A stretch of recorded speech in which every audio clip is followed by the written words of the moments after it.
நீங்கள் பார்த்துக் கொண்டிருப்பது நியூஸ் 21 செய்திகள். தமிழ்நாடு செய்திகளை உடனுக்குடன் தெரிந்து கொள்ள நியூஸ் 21 செய்திகளை பாருங்கள்.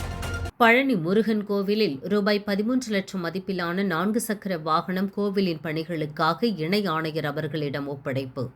திண்டுக்கல் மாவட்டத்தில் பழனியில் உள்ள பிரசித்தி பெற்ற முருகப்பெருமானின் அறுபடை வீடுகளில் ஒன்றான பழனி முருகன் கோவில் கிரிவல பாதையில் கோர்ட் உத்தரவுப்படி 2 சக்கர வாகனங்கள் மற்றும் 4 சக்கர வாகனங்கள் செல்வதற்கு தடை விதிக்கப்பட்டுள்ளது.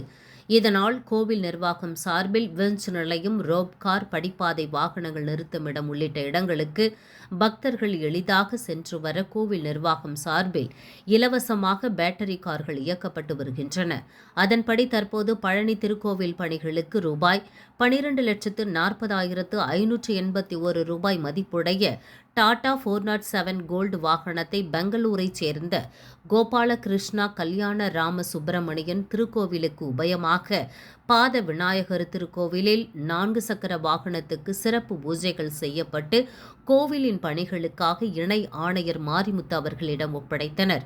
மேலும் இந்த நிகழ்ச்சியில் இணை ஆணையர் மாரிமுத்து அவர்கள் உபயமாக வழங்கிய பெங்களூரைச் சேர்ந்த முருக பக்தர்களுக்கு கோவிலின் சார்பாக மாலை அணிவித்து மரியாதை செய்யப்பட்டது. இந்த நிகழ்ச்சியில் கோவிலின் அதிகாரிகள் மற்றும் பக்தர்கள் கலந்து கொண்டனர். நியூஸ் 21 நேஷனல் செய்திகளுக்காக திண்டுக்கல் மாவட்ட செய்தியாளர் பாலமுருகன்.